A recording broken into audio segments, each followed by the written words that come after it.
안녕하세요. 오티입니다. 오늘은 부모교육 마지막 시간, 에릭 번의 이론과 기타 부모교육 이론을 정리해 보려고 하는데요. 먼저 에릭 번의 상호교류 분석 이론 함께 살펴볼까요? 네, 에릭 번의 상호교류 분석 이론, 교류 분석 이론이라고 불리기도 하는데요. 상호 교류 분석이라는 용어에서 느껴지시듯이 에릭 번은 의사소통에 초점을 두고 이야기하고 있어요. 의사소통은 교류로 이루어지는데 그 교류 속에는 자아 상태가 담겨 있다라고 하면서 세 가지 자아 상태에 세 가지 교류를 암기를 해두셔야 되고요. 또 다른 포인트부터 먼저 보고 가려고 해요. 인간은 자극을 추구하는 존재다라고 보았는데 그 자극은 인정에 대한 자극, 쓰다듬기라는 스트로크라는 용어가 있습니다. 이렇게 자극을 받고자 하는 욕구가 있고 이 자극에 대한 허기를 느낀다라고 보았죠. 그래서 중요한 키워드 첫 번째 키워드는 쓰다듬기, 스트로크라고 하는데요. 기출에 스트로크라고 출제가 되었기 때문에 스트로크라고 답안을 요구하며 쓰시면 되겠습니다. 이 스트로크가 무엇이냐면 존재를 인정하는 모든 형태의 자극이라고 보시면 돼요. 어떠한 존재를 인정하는 말, 존재를 인정하는 행동, 존재를 인정하는 표정, 이 모든 것들이 다 스트로크라고 볼 수 있죠. 부모가 자녀를 바라보면서 넌 정말 소중한 존재야 라고 말을 했어요. 이것은 언어를 통한 스트로크가 되겠죠. 표정으로 사랑스러운 표정을 지어주고 눈빛으로 말을 합니다. 그런 표정을 통해서도 내 존재를 인정받는 스트로크가 될 수 있겠죠. 엄지척이라던가 박수를 치는 어떠한 행동, 제스처를 통해서 존재를 인정받을 수 있겠죠. 이것을 모두 포함하는 말, 행동, 표정 이런 것들을 모두 포함하는 존재를 인정하는 모든 형태의 자극이라고 정리를 해주시면 되겠습니다. 이러한 스트로크는 긍정적인 효과가 있죠. 부모와 자녀 사이 관계에서 혹은 교사와 유아 사이 관계에서 이 스트로크를 통해서 친밀감이 형성되고 신뢰감이 형성되고 이로 인해서 유아와 자녀는 어떻게 될까요? 자아 존중감이 증진될 수 있을 것이에요. 그런데 이러한 자극에 대한 허기, 스트로크의 결핍이 일어나게 된다면 어떻게 될까요? 그런데 이 존재를 인정하는 모든 형태의 자극이라고 했잖아요. 이 모든 형태 속에는요, 긍정적인 것도 있지만 부정적인 스트로크도 분명히 존재합니다.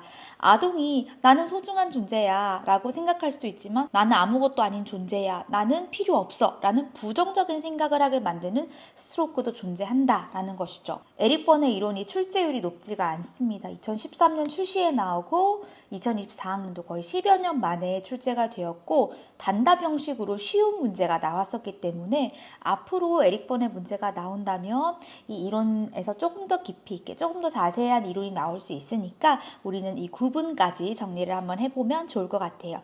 긍정적 스트로크와 부정적 스트로크 볼게요. 긍정적 스트로크, 잘했어 라는 긍정적인 말, 긍정적인 미소, 이런 존재 자체를 인정하는 긍정적인 자극, 인정하는 자극은요, 긍정적 스트로크라고 구분할 수 있겠고요.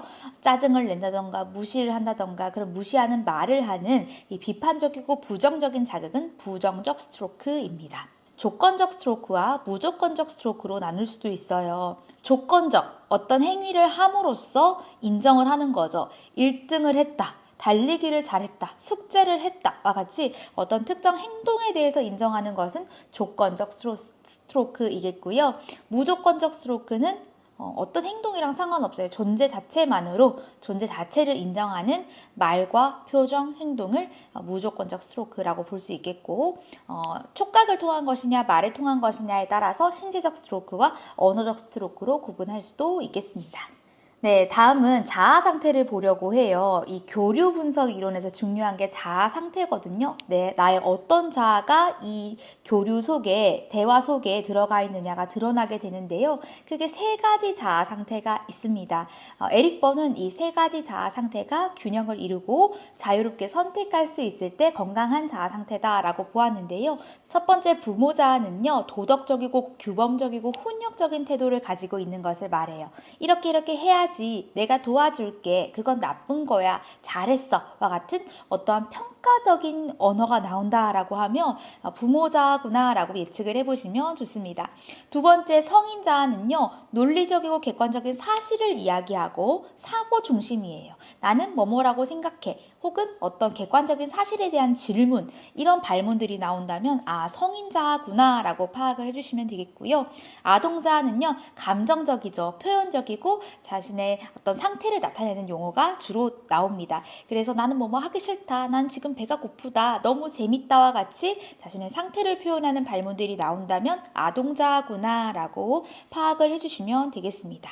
그러면 이제 교류 분석을 보도록 할게요. 세 가지 자아에 세 가지 교류가 있다라고 말씀을 드렸죠. 이 교류, 첫 번째 교류는요, 보완적 교류입니다. 보완적 교류는요, 서로 기대하는 교류가 이루어지는, 기대에 맞는 교류가 이루어지는 경우입니다. 예시를 한번 볼까요? 엄마 배고파요 라고 이야기했어요. 여기에는 어떤 자아가 담겨 있나요? 자신의 상태를 표현하는 아동 자아가 담겨져 있죠. 그럼 아동 자아에게는 누가 필요해요? 네, 부모 자아가 필요하죠. 배고파요 라고 했더니 아이고 배고프구나, 샌드위치 해줄게 라고 보호적인 태도로 대답이 돌아오게 됩니다. 그래서 아동자와 부모자 간의 상호 교류가 이루어지면서 보완적 교류가 이루어졌다라고 볼 수 있고 기대에 맞는 교류가 이루어졌다라고 볼 수 있습니다.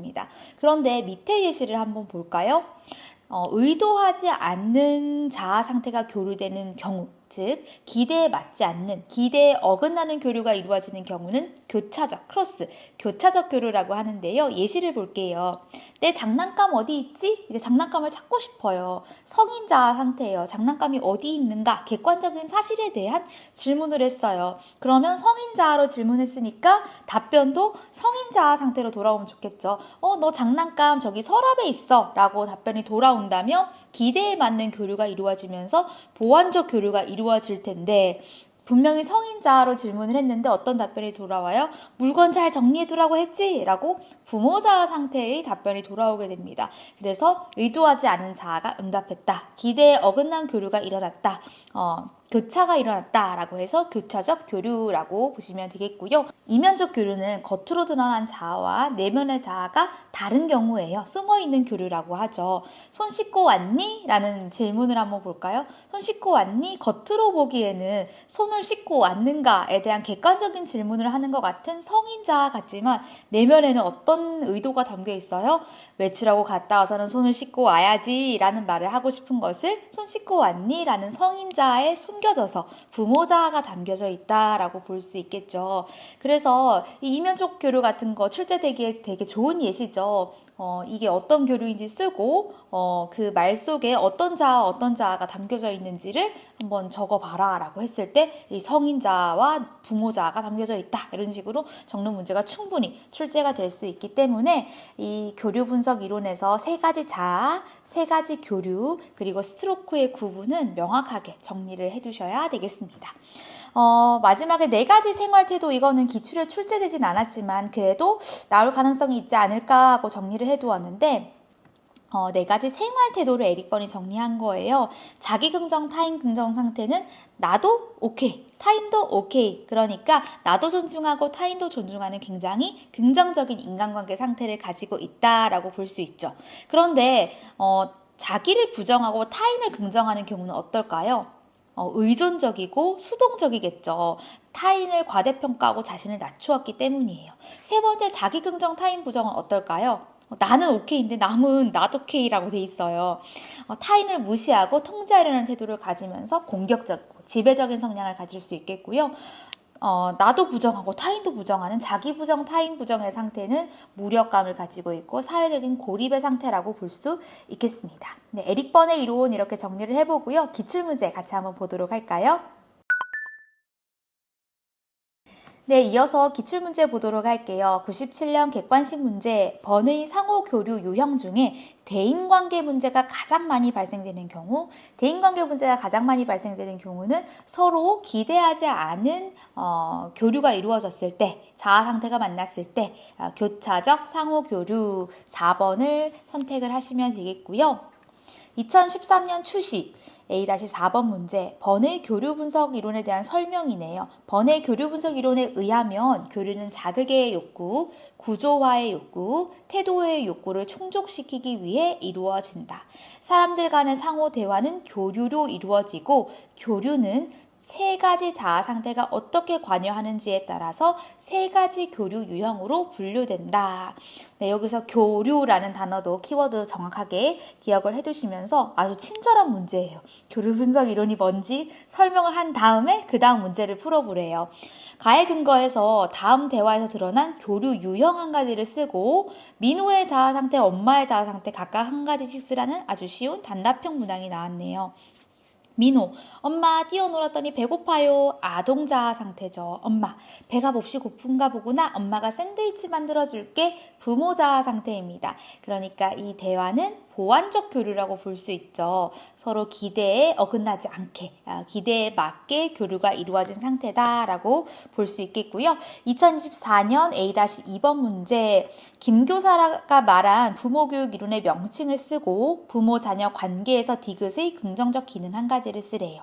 김교사, 저도 부모교육 관련 연수를 받았는데 인간에 대한 긍정적인 견해를 가지고 부모-자녀 간의 원만한 상호작용을 강조하는, 의사소통을 강조하는 부모교육 이론이 마음에 와닿았어요. 특히 그 부모교육 이론의 핵심 개념인 스트로크는 부모-자녀 간의 관계에서 굉장히 중요하다는 것을 알게 되었어요. 스트로크라는 개념이 나왔죠.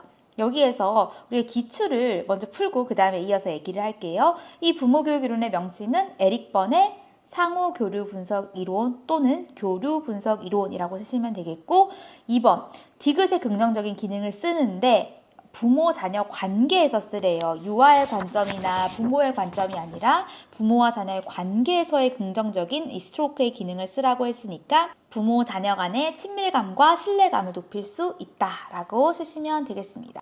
그럼 우리는 기출을 좀 바꿔서 긍정적인 기능을 쓰라고 했으니까 결핍되었을 경우에는 어떻게 쓸지도 한번 생각을 해보시고, 또 부모-자녀 사이 관계가 아니라 아동의 입장에서 아동에게 어떠한 긍정적인 기능이 있나라고 질문을 했을 때는 또 답변이 달라지겠죠. 자아 존중감의 증진이라는 답변이 추가되거나 변화될 수 있겠습니다. 네, 이렇게 해서 에릭 번의 이론을 마무리해보고요. 이어서 기타 부모교육 이론 정리를 해보도록 할게요. 네, 이어서 부모 교육 유형 보도록 할게요. 기타 부모 교육 이론들과 부모 참여, 부모 상담 이런 내용들을 정리를 했고요. 먼저 부모 유형의 4가지부터 볼 텐데요. 바움린드, 메코비와 마틴. 동일한 이론이에요. 바움린드가 이 부모의 유형을 3가지로 먼저 정리를 했거든요. 허용적, 권위주의적, 권위 있는 부모로 정리를 했는데 거기다가 플러스 무관심한 부모를 메코비와 마틴이 추가를 했다라고 보시면 되겠고, 기출에도 실제로 함께 출제가 되었습니다. 이 부모 유형의 4가지는 어떤 것을 기준으로 나누었냐면요. 부모의 반응과 요구, 이 2가지 차원을 기준으로 양육 방식을 나눈 것인데요. 먼저 허용적 부모부터 볼까요? 이 허용적 부모는요, 아동에 대해서 굉장히 애정적이고 반응적이에요. 그렇지만 요구 수준은 어떨까요? 훈육하고 어떤 기본 생활 습관이라던가 통제하는 수준이 굉장히 낮겠죠. 그렇다 보니까 허용적 양육 유형의 자녀는 사회성과 자제력이 부족할 수 있습니다. 무관심한 부모, 무관심한 양육 유형은 어떨까요? 반응 수준도 낮고 요구도 낮아요. 그러니까 관심이 없는 거예요. 애정적인 것도 낮고 어떤 훈육하고 통제하고 가르치는 요구 수준도 낮습니다. 그렇다 보니까 아동은 사회성이 부족할 수 있겠죠. 3번째와 4번째가 중요한데요. 권위가 있는 것과 권위주의적인 것은 굉장히 다릅니다. 권위주의적인 것은 통제적이라고 보는데요. 권위주의적 양육 유형은 애정은 낮아요. 반응은 낮아요. 융통성이 없죠. 그런데 요구 수준은 굉장히 높아요. 훈육을 굉장히 철저하게 합니다. 그렇다 보니까 의존적이고 반항적일 수 있겠죠. 권위주의적인 것이 아니라 권위 있는 부모, 민주적인 부모라고 쓰셔도 되는데요. 반응 수준도 높고 그리고 요구 수준도 높습니다. 그렇다 보니까 융통적이면서 논리적이고 반응적이죠. 이런 아동들은, 이런 자녀들은 책임감, 자신감, 사회성이 높다라고 볼 수 있겠습니다. 바로 기출문제 보도록 할게요. 2020년에 출제가 되었고요. 바움린드, 메코비와 마틴의 양육 유형에 근거해서 다의 디귿에 들어갈 명칭을 쓰고 디귿의 자리에 뭐가 들어가야 되나요? 권위 있는, 요구 수준도 높고 반응 수준도 높은 권위 있는 양육 유형 혹은 민주적 양육 유형이라고 쓰셔도 되겠고요. 라에서 디귿에 적절하지 않은 한 가지를 찾아 고쳐 쓰래요.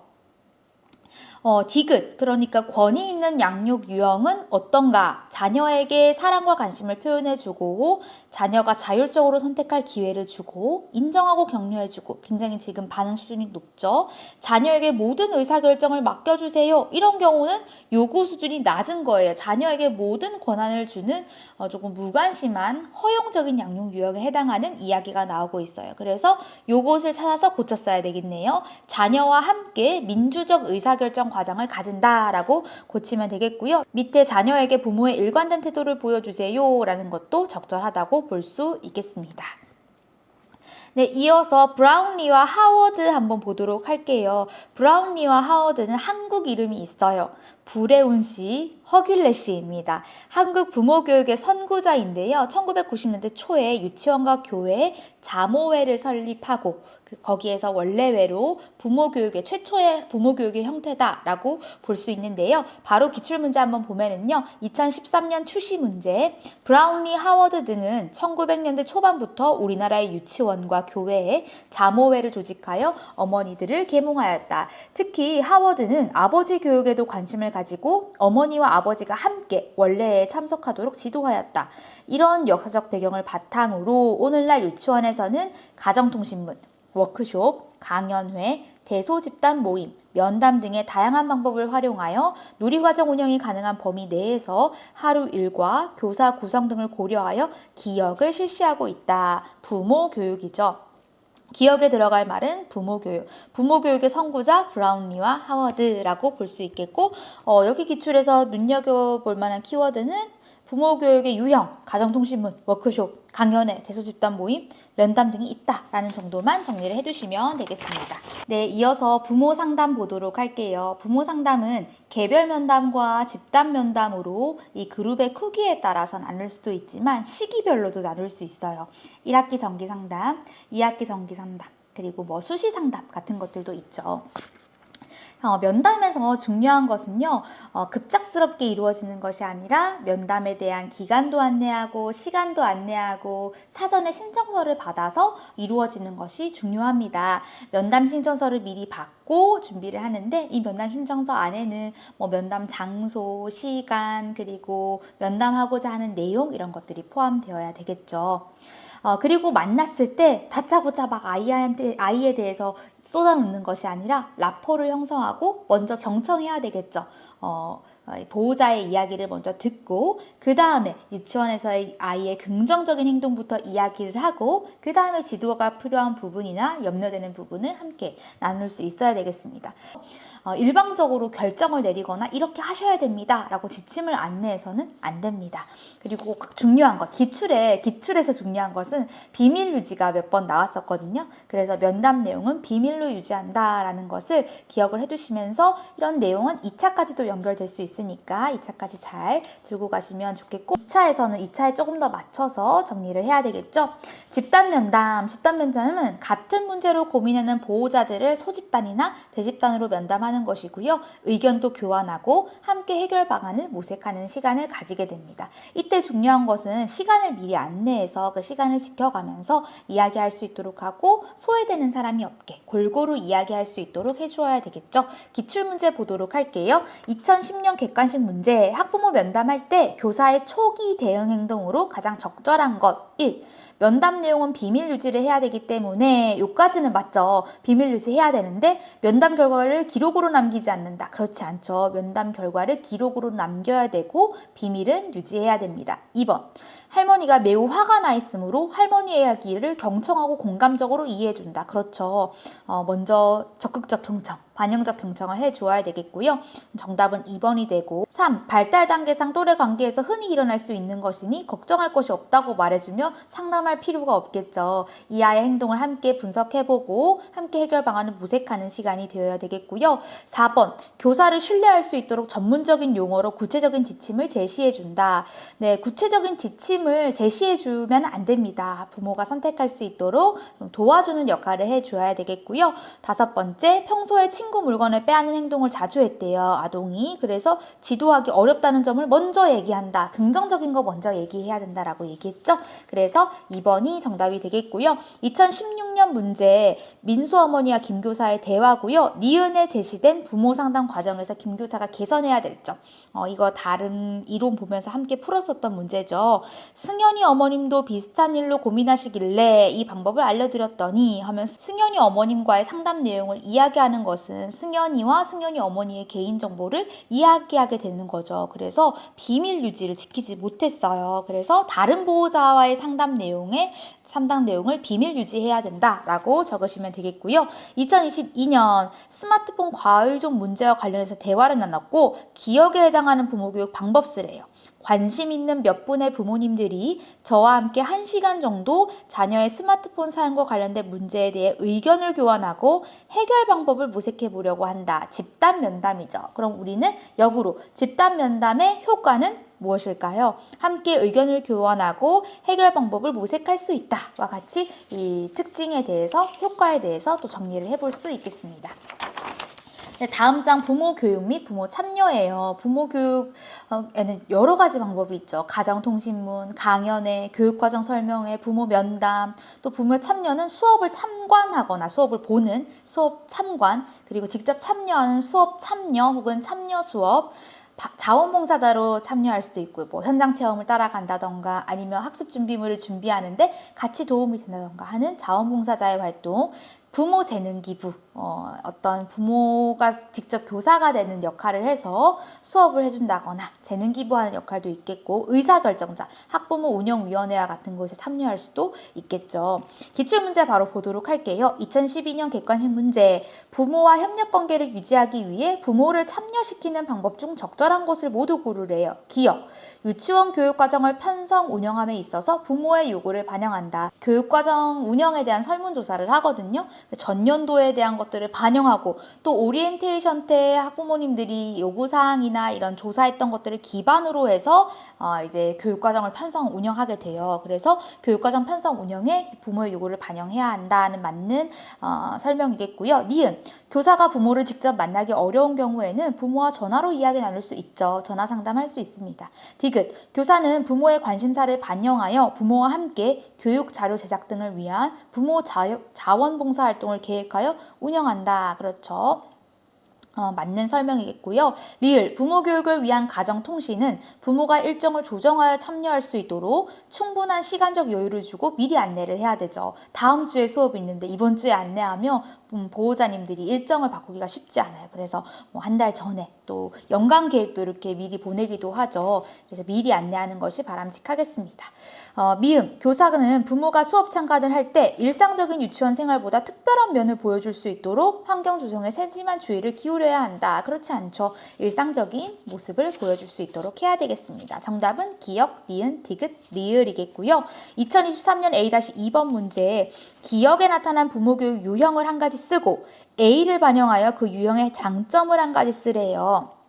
기억, 유치원 교실에 직접 오셔서 수업도 보시고 민호가 친구들과 어떻게 지내는지 보시면 어떨까요? 수업 참관이죠. 수업 참관이 A를 반영해서 어떤 장점이 있는지 봅시다. A, 민호 어머니, 지연이는 우영이하고만 놀아라고 해서 아 그랬구나 했어요. 며칠 뒤에 또 시무룩한 표정으로 서진이도 나랑 안 놀아 해서 서진이가 안 놀아줘서 속상했겠구나 라고 반영적 경청하는 것까지 해줄 수가 없었나 봐요. 그러면 수업 참관을 하면 어떨까요? 자녀의 유치원 생활을 이해하고 적절하게 대처할 수 있다라고 답변을 쓰시면 되겠습니다. 네, 이렇게 부모교육 파트를 정리해봤고요. 부모교육 파트, 아까 전에 말씀드렸던 것처럼 2차까지 이어지는 내용들이 많기 때문에 말씀으로 말하면서 공부하시는 연습도 해보시고요. 다음 시간에는 교사론을 정리해서 또 찾아오도록 하겠습니다. 오늘도 수고 많으셨습니다.